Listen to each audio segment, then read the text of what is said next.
Hello friends, welcome to my channel super multivegas. दोस्तों, IDFC first bank, इस bank के अंदर आप लोगों को याद होगा 2018 में एक मर्जर हुआ था जिसमें कैपिटल फर्स्ट के साथ इस कंपनी का मर्जर हुआ था। आईडीएफसी बैंक पहले ये हुआ करती थी और मर्जर के बाद ये जो बैंक है इसका नाम पड़ा आईडीएफसी फर्स्ट बैंक। देखिए, इससे पहले अगर आप देखें इस बैंक का जो नाम था आईडीएफसी बैंक था और इस कंपनी की जो प्रमोटर थी वो थी आईडीएफसी लिमिटेड। आईडीएफसी लिमिटेड एक लिस्टेड कंपनी है, अभी भी लिस्टेड है और आप लोग चाहे तो उसका शेयर प्राइस देख सकते हैं। जितना कि स्टॉक प्राइस यहाँ पे आईडीएफसी फर्स्ट बैंक का होता है उसी के आसपास आईडीएफसी लिमिटेड का भी स्टॉक प्राइस रहता है। अब देखिए, इस कंपनी के अंदर एक और न्यूज़ आती दिखाई दी है। यहाँ पे बात चल रही है कि एक और मर्जर इस कंपनी के अंदर देखने के लिए मिल सकता है। किस तरीके से ये मर्जर होगा, कौन सी कंपनी के साथ होगा और क्या न्यूज़ अभी मार्केट में आ रही है और इस मर्जर के बाद इस कंपनी को फायदा होगा या नुकसान होगा, ये सारी चीजें हम इस वीडियो के अंदर जानने की कोशिश करेंगे। और ये बातें क्यों चल रही हैं कि इस कंपनी का भी मर्जर हो सकता है, इन सब चीजों को भी हम लोग जानेंगे इस वीडियो के अंदर। इससे पहले मैं स्टार्ट करूँ, आप लोगों से रिक्वेस्ट है कि अगर आप फर्स्ट टाइम चैनल के ऊपर आए हैं या फर्स्ट टाइम मेरा कोई वीडियो वॉच कर रहे हैं तो चैनल को सब्सक्राइब जरूर कर लीजिएगा। फ्यूचर में इसी तरीके की इन्फॉर्मेशन, इसी तरीके की वीडियोज आपको टाइम टू टाइम मिलते रहेंगे। तो चलिए स्टार्ट करते हैं। देखिए, सबसे पहले आईडीएफसी फर्स्ट बैंक का स्टॉक प्राइस देख लेते हैं, अभी ये कंपनी कहाँ चल रही है। आप लोगों ने देखा होगा कि फ्राइडे के ट्रेडिंग सेशन में ये जो स्टॉक है 30.25 के आसपास बंद हुआ है, 30 रुपये 25 पैसे के आसपास बंद हुआ है और इसमें करीब 3.5% के आसपास की गिरावट देखने के लिए मिली है। मार्केट कैप अगर इस कंपनी का देखते हैं 17,000 करोड़ का मार्केट कैप है इस कंपनी का और बुक वैल्यू करीब 28-29 रुपए के आसपास की बुक वैल्यू है। इंडस्ट्री भी 25 का है क्योंकि कंपनी में 2 क्वार्टर पिछले प्रॉफिट छोड़ दें तो उससे पहले काफी बड़ा लॉस था, तो इसलिए पी वैल्यू यहाँ पे आपको दिखाई नहीं दे रही है। लेकिन प्राइस टू बुक वैल्यू देखेंगे तो 1.06 की आ रही है, मतलब जितनी बुक वैल्यू है उसी के आसपास ये जो स्टॉक है ट्रेड कर रहा है। 10 रुपए की फेस वैल्यू वाला ये स्टॉक है। इस कंपनी ने जो अपना 52 वीक हाई बनाया था वो बनाया था करीब 48 रुपीज के आसपास और मार्च के अंदर जो गिरावट आई थी उसमें ये जो स्टॉक है ये करीब 17.65 के आसपास पहुंच गया था। काफी बड़ी गिरावट इस स्टॉक के अंदर देखने के लिए मिली थी, वापस से तेजी आई और पिछले 6 महीने का अगर हम हाई देखें तो वो 2 दिन पहले ही बना है जो था 31.65 रुपीज, 31 रुपये 65 पैसे के आसपास इस कंपनी ने अभी पिछले 6 महीने का हाई इस स्टॉक ने बनाया है। अब समझ लेते हैं क्या न्यूज इस स्टॉक के अंदर आती हुई मिल रही है। देखिए, 2016 में सबसे पहले ये न्यूज आई थी जिसमें बात हो रही थी कि जो आईडीएफसी बैंक है, उस टाइम की आईडीएफसी बैंक, उसका मर्जर हो सकता है आईडीएफसी लिमिटेड के साथ। देखिए, जो आरबीआई की रेगुलेशंस हैं वो कुछ इस तरीके की हैं। अगर होल्डिंग कंपनी की बहुत ज्यादा सब्सिडरीज नहीं है, मतलब बहुत ज्यादा डाइवर्सिफाइड बिजनेस नहीं है, तो वहां पे आपको प्रमोटर होल्डर रखने की जरूरत नहीं है, मतलब जो होल्डिंग कंपनी रखने की जरूरत उस केस में नहीं पड़ती है। तो ऐसे रेगुलेशंस आई थी 2016 में और उसी के बाद से यहाँ पे बात चल रही थी कि आईडीएफसी बैंक आईडीएफसी लिमिटेड को अपने अंदर मर्ज कर लेगा और उसके बाद आईडीएफसी लिमिटेड जो कंपनी है वो खत्म हो जाएगी और सिर्फ आईडीएफसी बैंक बचेगा। लेकिन उसके बाद आप लोगों को याद होगा कि सबसे पहले जो मर्जर की बात चल रही थी वो श्रीराम ट्रांसपोर्ट के साथ चल रही थी, लेकिन वो जो मर्जर था वो कैंसिल हो गया था और उसी के चलते ये जो प्लान था मर्जर करने का ये भी खत्म हो गया था। और उसके बाद ही कुछ दिन बाद ही न्यूज आई कि कैपिटल फर्स्ट के साथ इनकी बात चल रही है और अल्टीमेटली हमने देखा कैपिटल फर्स्ट के साथ इनका मर्जर होता दिखाई दिया और वहां पे कैपिटल फर्स्ट जो कंपनी थी वो खत्म हो गई और सिर्फ आईडीएफसी बैंक बची जिसका नाम बदल के हो गया आईडीएफसी फर्स्ट बैंक।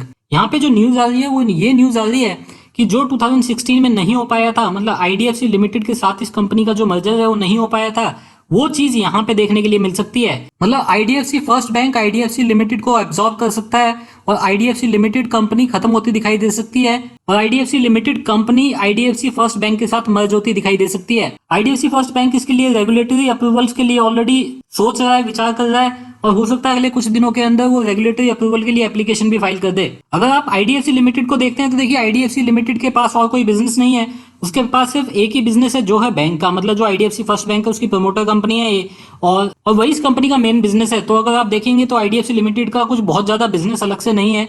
हालांकि अभी हमने देखा पिछले 2-3 क्वार्टर में उसमें थोड़ा बहुत प्रॉफिट था, तो आपको यहाँ पे कुछ ना कुछ अर्निंग वहां पे दिखाई दे रही है, कुछ ना कुछ पी वैल्यू वहां पे दिखाई दे रही है। लेकिन अदरवाइज अगर आप देखते हैं आईडीएफसी लिमिटेड का कुछ खास बिजनेस नहीं है और उसका सिर्फ एक ही मेजर बिजनेस है जो है आईडीएफसी फर्स्ट बैंक के फॉर्म में। अब जरा समझने की कोशिश कीजिए, अगर ये मर्जर होता है आईडीएफसी फर्स्ट बैंक का और आईडीएफसी लिमिटेड का अगर मर्जर होता है तो ये शेयर होल्डर्स के लिए अच्छा रहेगा या खराब रहेगा। देखिए, जो सबसे पहले हमने मर्जर देखा था कैपिटल फर्स्ट के साथ, वहां पे हमने देखा कि कैपिटल फर्स्ट के 10 शेयर के बदले 139 शेयर्स मिले थे आईडीएफसी फर्स्ट बैंक के। तो वो जो रेशियो थी वो आईडीएफसी फर्स्ट बैंक के फेवर में थी उस टाइम पे। यहाँ पे अगर आप देखेंगे और आईडीएफसी लिमिटेड के जो शेयर होल्डर्स थे उनको एक शेयर मिला था आईडीएफसी फर्स्ट बैंक का एक शेयर के बदले। मतलब अगर उनका पास आईडीएफसी लिमिटेड के अंदर एक शेयर था तो उनको आईडीएफसी फर्स्ट बैंक का एक शेयर मिला था। उसी तरीके की रेशियो आपको फ्यूचर में भी देखने के लिए मिल सकती है, क्योंकि अभी मैं यहाँ पे आपको आईडीएफसी लिमिटेड का प्राइस दिखाऊंगा, वहां से आपको पता चलेगा जो बुक वैल्यू है आईडीएफसी लिमिटेड के शेयर की वो यहाँ पे आईडीएफसी फर्स्ट बैंक के शेयर से थोड़ी सी ज्यादा है। और ऐसे केस में ये लगता है कि अगर कुछ ये मर्जर की बात हुई तो वहां पे आईडीएफसी लिमिटेड के जो शेयर होल्डर्स हैं उनको काफी ज्यादा फायदा होता दिखाई देगा।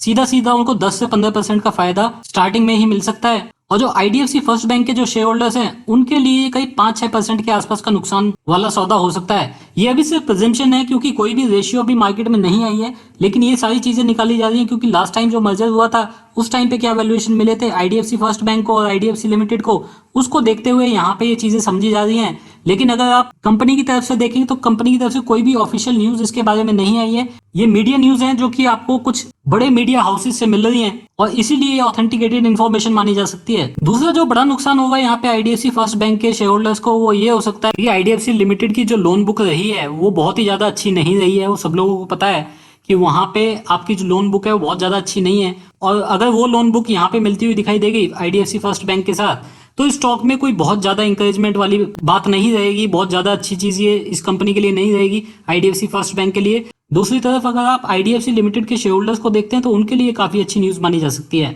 अब जरा आईडीएफसी लिमिटेड का स्टॉक प्राइस देख लेते हैं, वहां से आपको थोड़ा सा कंफर्मेशन मिलेगा कि ये जो स्वैप रेशियो हो सकती है वो किस तरीके की हो सकती है। देखिए जैसे मैंने पहले भी बताया अभी कोई न्यूज मार्केट में नहीं है स्वैप रेशियो के बारे में, सिर्फ मीडिया न्यूज आ रही है जो कि आ रही है कि यहाँ पे एक और मर्जर देखने के लिए मिल सकता है आईडीएफसी लिमिटेड और आईडीएफसी फर्स्ट बैंक के बीच में। देखिए यहाँ पे आईडीएफसी लिमिटेड का स्टॉक प्राइस देखेंगे 26 रुपये 60 पैसे के आसपास चल रहा है, और हमने फ्राइडे को देखा 4% के आसपास ये जो स्टॉक है ये भी गिरता हुआ दिखाई दिया। यहाँ पे इस कंपनी ने जो अपना 52 वीक हाई बनाया था 40 रुपीज के आसपास बनाया था, और अभी हम देखें तो पिछले कुछ दिनों के अंदर काफी तेजी से स्टॉक के अंदर देखने के लिए मिली है। उससे ये लग रहा है कि शायद ये न्यूज हो सकता है बहुत जल्दी एग्जीक्यूट होती दिखाई दे, क्योंकि जितनी तेजी से यहाँ पे स्टॉक प्राइस बढ़ा है आईडीएफसी लिमिटेड का पिछले कुछ दिनों के अंदर, पिछले 2-3 हफ्तों के अंदर, उससे ऐसा लगता है कुछ ना कुछ यहाँ पे चल रहा है और कुछ ना कुछ ये जो न्यूज है ये जल्दी आपको मार्केट में फुल फ्लैज आती दिखाई दे सकती है। जो मार्केट कैप है यहाँ पे आईडीएफसी लिमिटेड की वो 4,246 करोड़ की है। यहाँ पे पी वैल्यू देखेंगे 66 की है, बुक वैल्यू यहाँ पे 58 रुपीज के आसपास की बुक वैल्यू है। तो बुक वैल्यू के आधे पे ये जो स्टॉक है आज की डेट में काम कर रहा है। देखिए इस तरीके की जो खबरें हैं ये बहुत जल्दी स्टॉक के जो चार्ट होते हैं उसमें दिखाई देने लगती हैं। देखिए ये इस कंपनी का आईडीएफसी लिमिटेड का ये चार्ट है 1 साल का, और यहाँ पे आपको कुछ इंटरेस्टिंग इन्फॉर्मेशन देखने के लिए मिल रही है। देखिए 10 अगस्त को ये जो स्टॉक था ये 20 रुपए के आसपास काम कर रहा था, 19.50 रुपए 20 रुपए के आसपास ये जो स्टॉक था काम कर रहा था, और उसके तुरंत बाद जैसे ही इस तरह की इन्फॉर्मेशन कुछ निकलने लगी तो आप स्टॉक में एक जंप देखिए। ये जो जंप है सीधा स्टॉक को 19.5 रुपए से लेके और इसने 27.75 रुपए का यहाँ पे हाई बना दिया। दिन का अगर आप हाई देखते तो 28 रुपए के आसपास था। तो ये आप देख सकते हैं कि यहाँ पे कुछ ना कुछ जरूर है जो कि इस स्टॉक के अंदर चल रहा है, जो अभी बाहर इन्वेस्टर्स को नहीं बताया गया है, लेकिन इस स्टॉक का जो चार्ट है ये आपको ये चीजें दिखा रहा है कि कुछ ना कुछ यहाँ पे बड़ी इंफॉर्मेशन आ सकती है इस स्टॉक को लेके। दूसरी चीज अगर आप यहाँ पे वॉल्यूम नोटिस करेंगे, देखिए अभी तक की पिछले 1 साल की हाईएस्ट वॉल्यूम इन 2 दिनों के अंदर देखने के लिए मिली है इस स्टॉक में। इससे पहले इतनी बड़ी वॉल्यूम इस स्टॉक के अंदर पूरे साल कभी नहीं आई। ये जो वॉल्यूम है यहाँ पे ये वाला जो आप ग्राफ देख रहे हैं ये हाईएस्ट वॉल्यूम यहाँ पे आपको देखने के लिए मिली है, जबकि स्टॉक यहाँ पे आपको पता चला कि 20% से ज्यादा स्टॉक भागता हुआ नजर आया। तो ये भी कंफर्मेशन देता है कि कुछ ना कुछ तो इस स्टॉक में हो रहा है, कुछ ना कुछ तो ऐसी न्यूज है जो अभी बहुत ज्यादा बाहर नहीं आई है। और इस तरीके की जो न्यूज है मर्जर की अगर न्यूज आई तो देखिए इस कंपनी के लिए काफी अच्छी हो सकती है। और देखिए अगर ये जो न्यूज है ये सच हुई और ये एग्जीक्यूट हो गई तो यहाँ पे जो शेयर होल्डर्स होंगे आईडीएफसी लिमिटेड के उनको थोड़ा फायदा होता दिखाई देगा। दोस्तों ये थी न्यूज जो कि आ रही थी आईडीएफसी फर्स्ट बैंक के लिए। अगर आपको ये वीडियो ये इन्फॉर्मेशन अच्छी लगी हो तो आप इस वीडियो को लाइक जरूर कीजिएगा, आप इसको शेयर कर सकते हैं। अगर आपको मेरी वीडियोस पसंद है तो चैनल को सब्सक्राइब कर लीजिए। फ्यूचर में इसी तरह की इन्फॉर्मेटिव वीडियोस आपको टाइम टू टाइम मिलती रहेंगी। अभी के लिए इतना ही। Thank you very much, take care, bye bye.